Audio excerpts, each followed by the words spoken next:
İngilizce'de en sık kullanılan binlik kelime grupları ile ilgili test. Bugünkü konumuz İngilizce'de en sık kullanılan kelimeler.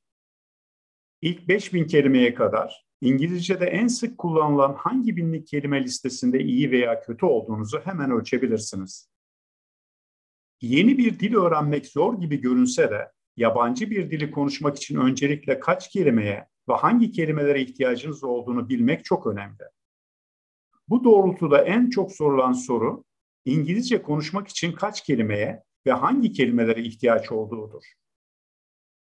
Batı Ontario Üniversitesi'nde uygulamalı dil bilim profesörü olan Stuart Webb, kelime öğrenme süreci veya diğer bir ifadeyle dil edinimi süreci üzerinde çeşitli araştırmalar yapmıştır. Yaptığı araştırmalar sonucunda ikinci dili öğrenen bir kişinin kendi ana dilini konuşabildiği kadar çok kelime bilmesinin inanılmaz derecede zor olduğunu keşfetmiştir. Ayrıca ana dillerini konuşanların kendi ana dillerindeki yaklaşık 15 ila 20 bin kelime veya diğer bir ifadeyle kelime ailesi tanıdıkları sonucuna varmıştır. Kelime ailesi demekle kastedilen şey bir kök kelime ve bu kök kelimeden türetilen bütün çekimlerdir. Örneğin İngilizce'deki go, going, went, gone gibi veya Türkçe örnek olarak kırmızı, daha kırmızı, kırmızılaşma, kırmızılaşmak, kırmızılaştırmak, kırmızımsı gibi. Bundan böyle anlatımımda kelime dediğimde bunun o kelime kökü ile o kök kelimeden türetilen diğer kelime formlarını da kapsadığını bilmenizi istiyorum. Peki ikinci bir dilde düzgün ve akıcı konuşma yapabilenler ana dillerindeki olduğu gibi ikinci dilde de 15 ila 20 bin kelime biliyor mu? Tabii ki cevap hayır. Hatta bu seviyeler pek olası da görünmüyor. Peki ikinci dilde düzgün bir konuşma yapmayı hedefleyen bir kişinin hedefleyeceği gerçekçi kelime sayısı ne olmalı? Profesör Webb geleneksel bir ortamda ikinci dili öğrenen insanların İngiltere'de Fransızca öğrenen, Japonya'da İngilizce öğrenen, Türkiye'de İngilizce öğrenen gibi diyelim, genellikle yıllar süren çalışmalardan sonra bile 2000 ila 3000 kelime öğrenmek için oldukça uğraştıklarını keşfetmiştir. Örneğin Tayvan'da yapılan bir araştırma, 9 yıl gibi bir süre kendi ülkelerinde İngilizce öğrenen bu tip öğrencilerin yarısının bile en sık kullanılan ilk 1000 kelimeyi dahi tam olarak öğrenemediğini göstermiştir. İyi bir yabancı dil öğreniminde kelime öğrenmenin anahtarı, öğrendiğiniz kelimelerin günlük konuşmalarda hangi sıklıkla karşınıza çıkacağı olasılığıdır. Öğreneceğiniz yabancı dildeki tüm kelimeleri öğrenmenize imkan olmadığı gibi buna gerek de yoktur. Örneğin İngilizce'deki beyazlatmak, ağartmak anlamına gelen bleach kelimesini bilmediğiniz için İngilizce konuşurken bir sıkıntı yaşanması pek mümkün görünmüyor. Çünkü bu kelimenin en sık kullanılan İngilizce kelimeler listesinde 12.001 ile 13.000 aralığındaki 12. binlik listede olduğu görülüyor. Peki İngilizce konuşmak için kaç kelime bilmeliyiz? Öncelikle İngilizce'de en sık kullanılan kelimeleri öğrenmeliyiz ve zamanımızı karşımıza çıkma olasılığı çok düşük olan gereksiz kelimeleri öğrenmeye çalışmakla harcamamalıyız. Profesör Webb, bir dili hızlı bir şekilde konuşabilmenin en etkili yolunun o dilde en sık kullanılan ilk 1000 kelime kökünü öğrenmek olduğunu söylüyor. Birçok dili öğrenip konuşabilen ve poliglot olarak adlandırılan insanların gizli sırlarından birinin de bu strateji olduğu biliniyor.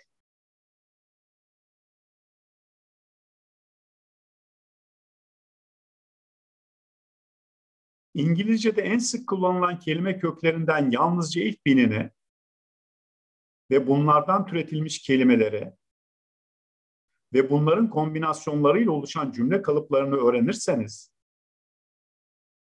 o dildeki günlük konuşmaların %84,3'ünü kolayca anlayabiliyorsunuz. İlk 1000 kelime kökü diğerlerinden çok daha değerli. Çünkü çok daha sık kullanılıyorlar.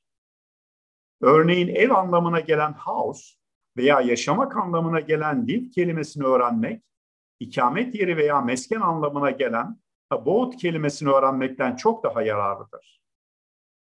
Yine yapmak anlamına gelen make veya beyaz anlamına gelen white kelimesini öğrenmek, beyazlatmak anlamına gelen bleach kelimesini öğrenmekten daha yararlıdır.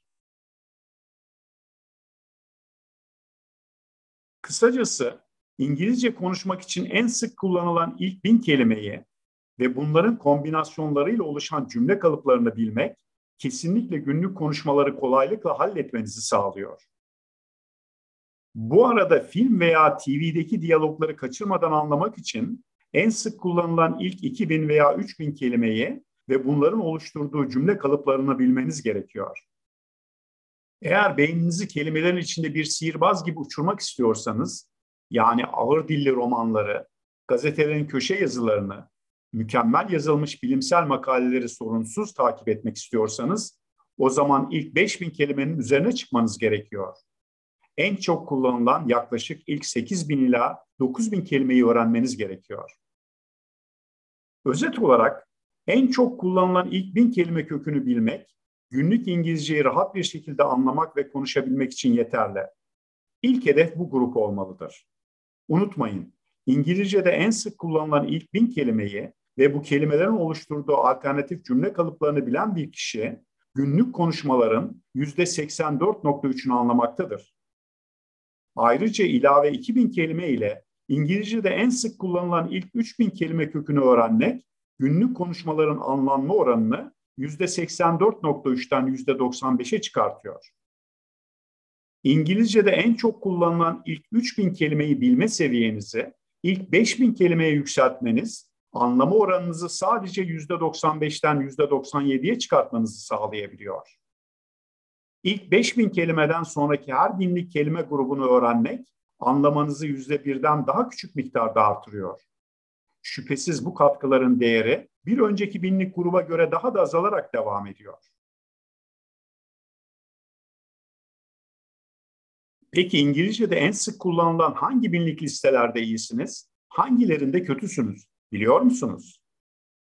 İngilizce'de en sık kullanılan birinci, ikinci, üçüncü, dördüncü ve beşinci binlik listelerin hangisinde ne kadar iyi olduğunuzu öğrenmek istiyorsanız, Profesör Webb'in sunduğu oldukça gerçekçi sonuçlar veren bir testi bugün kendinize uygulayabileceksiniz. Test sırayla ilk 1000, ikinci 1000 diye 5000 kelimeye kadar gidiyor. Testin tamamı ortalama 5 dakikanızı, maksimum 10 dakikanızı alacaktır. Birinci teste başlamadan önce cevapları nasıl işaretleyeceğiniz örneklerle gösteriliyor.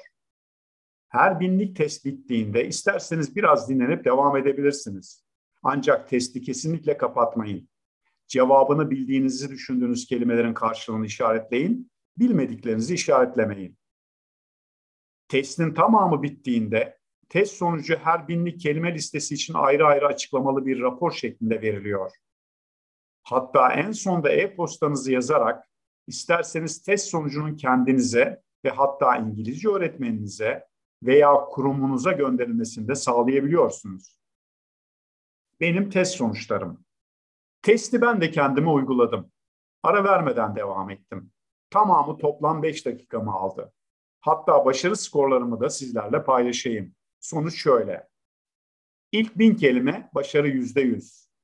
İkinci 1000 kelime başarı %100.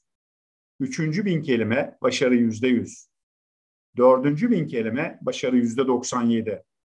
Beşinci 1000 kelime başarı %83. Esasen ben her grupta %100 başarılı olacağımı umuyordum. Ama sonuç beklediğim gibi çıkmadı. Bu sonuçlara göre 5. binlik grupta yer alan kelimelerden az da olsa kısmen eksiklerim olduğu anlaşılıyor. Test sonuçlarının oldukça başarılı olduğunu düşünüyorum. Testin değerlendirilmesi şöyle. %86'dan daha yüksek puan aldığınız her grup için o gruptaki en sık kullanılan binlik kelime ve kullanımlarına tam olarak hakimsiniz demek. %86 ve daha az başarı puanı aldığınız grupta başarı puanınıza bağlı olarak göreceli eksiklerinizin olduğunu anlayabilirsiniz. İngilizce'de en sık kullanılan binlik kelime grupları ile ilgili testin linkini videonun altında açıklamalar bölümünde paylaştım. Test sonuçlarınızı ve sonuçlar hakkındaki düşüncelerinizi sayfanın altındaki yorumlar bölümünde paylaşırsanız memnun olurum.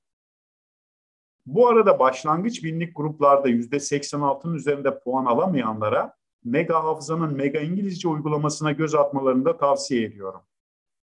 Ayrıca beyin temelli eğitimler, İngilizce, hafıza ve öğrenme konularıyla ilgili yeni videolar için kanalımıza üye olabilirsiniz. Başarı dileklerimle. Şimdilik hoşça kalın.